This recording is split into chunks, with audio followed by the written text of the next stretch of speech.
कहानी शुरू होती है और हम देखते हैं एक लड़की को जो बर्फ वाले इलाके में मौजूद हो और उस इलाके का नाम होता है नॉर्वे। वो लड़की वहां से भाग रही होती है, ऐसे लगता है अपनी जान बचा के भाग। वो अपनी जान बचाकर ही भाग रही होती है क्योंकि उसके पीछे ज़ॉम्बीज लगे। इतनी कोशिश के बाद भी वो अपनी जान नहीं बचा सकती क्योंकि वो ज़ॉम्बीज उसको पकड़ लेते हैं और मार देते हैं। उसके बाद हम देखते हैं कि एक गाड़ी में 7 लोग होते हैं जो आपस में फ्रेंड्स होते हैं। वो कहाँ जा रहे होते हैं? वो दरअसल अपने एक फेस्टिवल यानी ईस्टर वेकेशंस को सेलिब्रेट करने जा रही है और जिस जगह वो जाते हैं उसका नाम होता है ऑक्सफोर्ड। उन्हें जिस जगह पर जाना था वो पहाड़ों के बिल्कुल पीछे था, जहाँ पर वे गार्ड की दोस्त होती है उसका कैबिन होता है और उन लोगों को वहां पर स्टे करना होता है। और जिस रास्ते से वो लोग जा रहे थे उसके ऑपोजिट रास्ते से वो लड़की भी अपने कैबिन में पहुंचने वाली। और जैसे ही वो लोग ऑक्सफोर्ड में दाखिल होते हैं वो अपनी कार को वहीं पर खड़ा कर देते हैं क्योंकि गाड़ी आगे जाने की जगह मौजूद नहीं हो, क्योंकि वो एक बर्फानी और पहाड़ी इलाका होता है। उसके बाद हम देखते हैं कि गार्ड अपनी स्नो बाइक रैक पर बैठता है और बाकी सब उसको फॉलो करते हुए उसके पीछे जाते हैं और थोड़ी ही देर बाद वो उस कैबिन तक पहुंच जाते हैं जहां पर उन्हें पहुंचना होता है। वो लोग स्नो में काफी इंजॉय करते हैं। इसके बाद हम देखते हैं कि रात हो जाती है। लिव घर में जा रही होती है लेकिन वो देखती है कि वहां पर कोई मौजूद है। वो काफी डर जाती है और भागते हुए उस कैबिन में आती है और अपने सब फ्रेंड्स को बताती है कि उसने वहां पर कुछ देखा है। वो लोग उसकी बात सुनकर फौरन उठ खड़े होते हैं और देखने जाते हैं कि वहां पर कौन है। और जैसे ही वो वहां पर पहुंचते हैं उन्हें कुछ दिखाई नहीं देता। इसके बाद फौरन ही वहां पर एक आदमी आ जाता है और वो उनसे कॉफी का एक कप मांगता है। कॉफी मांगने के बाद बड़ी अजीब हरकत करता है और वो क्या है, वो ये थी कि वो कॉफी की बजाय उनकी बेल्स उठाकर पी जाता है। वो बिल्कुल ऐसे ही ट्रीट कर रहा था कि जैसे वो उसका घर है और वो लोग उसे काफी अरसे से जानते हैं। इसके बाद वो आदमी उस जगह के डार्क पास्ट के बारे में बताना शुरू करता है। वो बताता है कि जब सेकेंड वर्ल्ड वॉर पेश आई थी तो कुछ नाजिस ने उस जगह पर कब्जा कर लिया था। उस वक्त उस जगह का जो इंचार्ज था वो था कर्नल एंजो। तो नाजिस लोगों ने 3 साल तक वहां पर मौजूद आम लोगों का जीना काफी मुश्किल किया, लेकिन उसके बाद उन्हें अपनी शिकस्त दिखाई देने लगी और जब उन्हें महसूस हुआ कि वो लोग हार जाएंगे तो वो लोग वहां से भाग गए और वहां के लोगों पर उन्होंने काफी मुश्किल हालात हुए थे और वो लोग काफी गुस्से में थे। उन लोगों ने उनको पकड़कर मार डाला और उनके जो सोल्जर्स थी वो भी वहां पर भाग गए और इसके बाद उनका कैप्टन था वो भी वहां से भाग निकला था, लेकिन वहां पर इतनी सर्दी थी कि वो उस सर्दी की वजह से मर गया। वो कहता है कि मुझे यकीन है कि आज भी इस जगह पर बहुत सी एवल पावर्स मौजूद और मैं चाहता हूँ कि वो कभी भी ना जागे। इस बात पर उन 7 में से मौजूद रॉय जो होता है वो उस आदमी पर हंसता है और उसका मजाक बनाना शुरू करता है। वो कहता है कि हम इन बातों को नहीं मानते क्योंकि हम मेडिकल स्टूडेंट्स, और साथ में वो ये भी कहता है कि हम नहीं जानते कि इन एवल्स को या उनकी पावर को खत्म करने का क्या इलाज। ये सुनकर वो आदमी शदीद गुस्से में आ जाता है और उस गुस्से के आलम में वो उसको पकड़ लेता है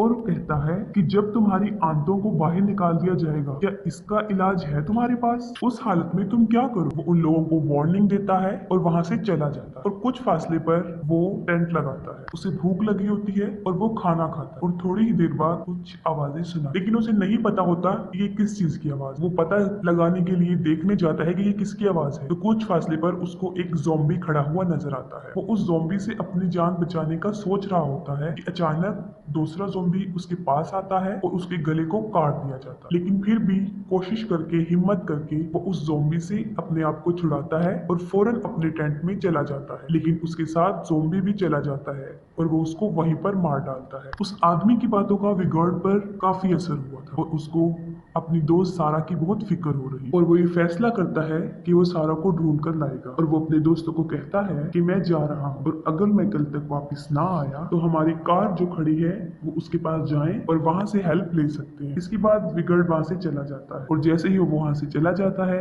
वो सब लोग फिर अपनी इंजॉयमेंट में लग जाते हैं क्योंकि कोई भी उस आदमी की बात को सीरियस नहीं ले रहा था। और दूसरी तरफ विगार्ड सारा को ढूंढ रहा होता है और ढूंढते ढूंढते वो उसी आदमी के टेंट के पास पहुंच जाता है। वो वहां पर रुकता है, उसके टेंट के अंदर जाता है और देखता है कि वही आदमी वहां पर मरा हुआ है जिसको बहुत बेरहमी से मारा गया और साथ ही उसको वहां पर फूड स्ट्रक्चर मिलते, पाँव के निशान जिसके अंदर काफी खून पड़ा होता है। वो कहाँ जा रहे थे उसे नहीं पता था, लेकिन वो पाँव के निशान काफी ज्यादा थे, इसीलिए वो उनका पीछा करता हुआ चला जाता है। उसका पाँव एक गड्ढे में फंस जाता है और वो वहाँ पर गिर जाता है। और साथ ही दूसरी तरफ सब लोग कैबिन में मौजूद होते हैं और अचानक उनकी नजर एक बॉक्स पर पड़ती। वो लोग उस बॉक्स को खोलते हैं और खोलते ही वो सब काफी हैरान हो जाते हैं। उस बॉक्स में क्या था? वो पूरा गोल्ड से भरा हुआ था। वो सोना वहाँ पर कहाँ से आया था? उनके जहन में फौरन वही बात आई थी, नॉजिस वाली। ये वही सोना था जो वो नॉजिस चोरी करके भाग रहे थे। लेकिन इस पर मार्टिन कहता है कि नहीं, तुम गलत सोच रहे हो। इसके बाद आयरलैंड घर में दाखिल होता है और उसके पीछे पीछे क्रिस्बी भी उसके साथ चली जाती है। उसके बाद आयरलैंड तो वापस आ जाता है लेकिन क्रिस्ट वापस नहीं आती। वो कहाँ गई होती है? क्योंकि वो अभी तक आउट हाउस में ही थी। वो वहां पर इसलिए होती है कि उसे महसूस हो रहा होता है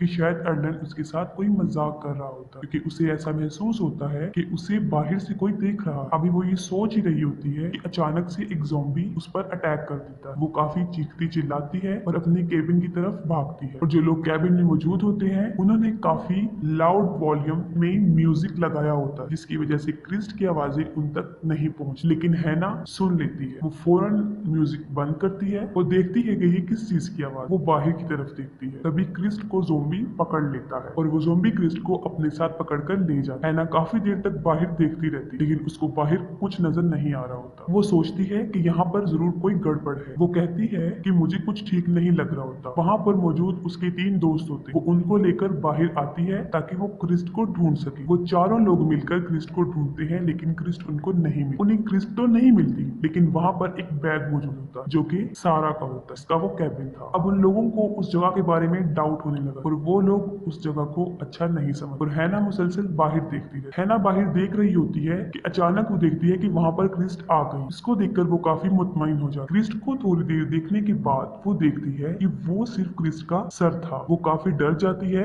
और डर जाने की वजह से वो जोर से चिल्लाने लगती। लिव फौरन भाग कर आती। वो देखती है कि हैना क्यों चिल्ला। ये देखते हुए वो भी बाहर को देखती है लेकिन उसको बाहर कुछ भी दिखाई नहीं दे रहा होता। लिव बाहर देखती है तो साथ ही एक ज़ॉम्बी उसके बालों को मजबूती से पकड़ लेता है। वो काफी चीखती चिल्लाती है। सब लोग उसकी मदद के लिए आते हैं और बड़ी मुश्किल से वो ज़ॉम्बी से उसके बालों को छुड़ाते हैं और फौरन दरवाजे को बंद करते हैं। वो ज़ॉम्बीज इतने ताकतवर थे और इतने ज्यादा थे तादाद में कि वो चारों तरफ से अंदर आने की कोशिश कर रहे। देखते हुए हैना एक ज़ॉम्बी का हाथ काट देती। इसी वक्त उनको पता चलता है कि ये नॉजी ज़ॉम्बीज है। आयरलैंड काफी डर जाता है और वो सब लोगों को कहता है कि वो सब अपना ख्याल रखें कि कहीं कोई ज़ॉम्बी उनको नुकसान ना पहुंचा। वो उन लोगों को मूवी का कोई ट्रिक बता रहा होता है कि जिससे उनकी जान बच सकती है। ठीक उसी वक्त एक ज़ॉम्बी आता है और उसके सर को पकड़ लेता है और 2 टुकड़ों में तकसीम कर देता है। और दूसरी तरफ हमें दिखाया जाता है कि विगार्ड जो कि गिर गया था बेहोशी के आलम में, अब उसे होश आ गया था और वो देखता है कि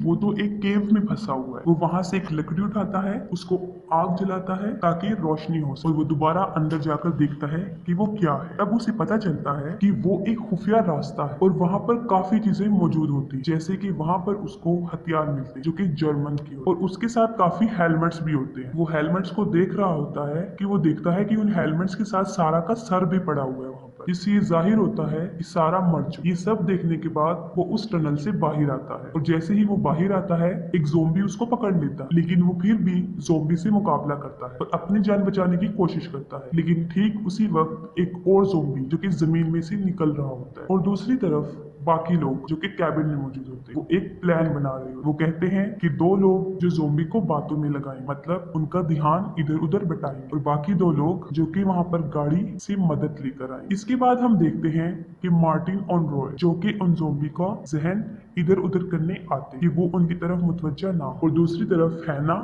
और लिव अपनी मदद के लिए उस कार की तरफ भागती। वो लोग रास्ता भूल जाती हैं। इतनी बड़ी मुसीबत में फंसने के बाद ये काफी नहीं होता कि फौरन वहां पर ज़ॉम्बीज आ जाते। वे गार्ड जो कि उन ज़ॉम्बीज का मुकाबला कर रहा था उन दोनों ज़ॉम्बीज को मार डालता है और साथ ही वो ज़ॉम्बी उसे पकड़ लेता है और वो दोनों नीचे गिर जाते हैं। उस ज़ॉम्बी के साथ एक रस्सी होती है। वे गार्ड उसको पकड़ के उस ज़ॉम्बीज के साथ नीचे गिर जाता है और लटका रहता है। ज़ॉम्बी और वे गार्ड रस्सी के साथ लटके होते हैं और ज़ॉम्बी विगार्ड की गर्दन पर काट लेता है, लेकिन वो फिर भी अपनी जान बचा लेता है और वहां से ज़ॉम्बी को नीचे फेंक देता है और रस्सी को ऊपर की तरफ खींचते हुए अपनी जान बचाने की कोशिश करता है। और दूसरी तरफ हैना और लिव जो कि अपनी मदद को गई, वो भी ज़ॉम्बीज का मुकाबला कर रही होती हैं, लेकिन लिव उनका मुकाबला नहीं कर सकती और ज़ॉम्बीज उसे पकड़ लेते हैं और चीर फाड़ करके उसको मार डालते। लेकिन मरने के साथ साथ वो एक इलेक्ट्रिक स्ट्रिक लेती है और उन सारे ज़ॉम्बीज को मार देती है। ये देखकर उन ज़ॉम्बीज का कैप्टन कर्नल हर्जब भी वहाँ पर आ जाता है। हैना उस जगह की टॉप पर खड़ी होती है। वो देखती है कि ये मदद कहाँ से ली जाए। जब उसे कुछ समझ नहीं आ रही होती तो वो बर्फ को ही तोड़ना शुरू कर देती है। बर्फ टूट जाती है और एक ज़ॉम्बी जो उसके पीछे पड़ा था वो उसके साथ नीचे गिर जाती है और अपनी जान बचा ले। उसकी जान तो बच जाती है लेकिन वो बेहोश हो जाती है और जब उसको होश आता है तो वो देखती है कि उसके ऊपर काफी बर्फ है, यानी वो बर्फ के नीचे दबी हुई है। वो अपने इर्द गिर्द देखती है तो वो देखती है कि एक ज़ॉम्बी भी है जो उसके साथ वहां पर दबा हुआ था, लेकिन वो जिंदा था। वो बगैर वक्त जाया किए उसको मार डालती है और वहां पर वे गार्ड जिसकी गर्दन काफी जख्मी थी वो खुद ही अपनी गर्दन को टांगों से जोड़ देता है। उसके बाद वो अपनी पिस्टल लेता है और अपनी स्नो बाइक पर लगाता है और उन ज़ॉम्बीज को मारने के लिए निकल जाता है। और मार्टिन और रॉय जो छुपे होते हैं वो उन ज़ॉम्बीज का जहन बटाने के लिए वहां पर छुपे होते हैं ताकि वो चुपके से उनको मार डाले। रॉय एक ब्लास्ट को बाहर फेंकने की कोशिश करता है लेकिन वो उनके कैबिन में ही फूट जाता है और कैबिन में आग लग जाती है। उस आग से बचने के लिए वो दोनों वहां से भाग जाते हैं और उसके बाद वो एक शेड में जाते हैं। वो शेड में क्या देखते हैं कि वहां पर बहुत सारे औजार पड़े हुए हैं। वो डिसाइड करते हैं कि वो ये हथियार उठा लेंगे और इनके जरिए ही इन ज़ॉम्बीज का मुकाबला करेंगे। वो जैसे ही बाहर निकलते हैं वहां पर ज़ॉम्बीज की एक फौज आ जाती है। वो उन हथियारों की मदद से उन ज़ॉम्बीज को एक एक करके मारते हैं। जैसे ही ज़ॉम्बीज मरते जाते हैं एक के बाद एक ज़ॉम्बीज आता जाता है और काफी सारे ज़ॉम्बीज उनके सामने आ जाते हैं। ठीक उसी वक्त पर वेगार्ड वहां पर पहुंच जाता है और वो अपनी मशीनी गन से चारों तरफ फायर करता है और सारे ज़ॉम्बीज को मार डालता है। इसके बाद और ज़ॉम्बीज आते हैं लेकिन वेगार्ड उनको मारता जाता है, लेकिन उसके बाद उसके साथ बहुत बुरा होता है। काफी सारे ज़ॉम्बीज अचानक उस पर हमला कर देते हैं और उसके हाथ पांव को तोड़ देते हैं। इस सारे आलम को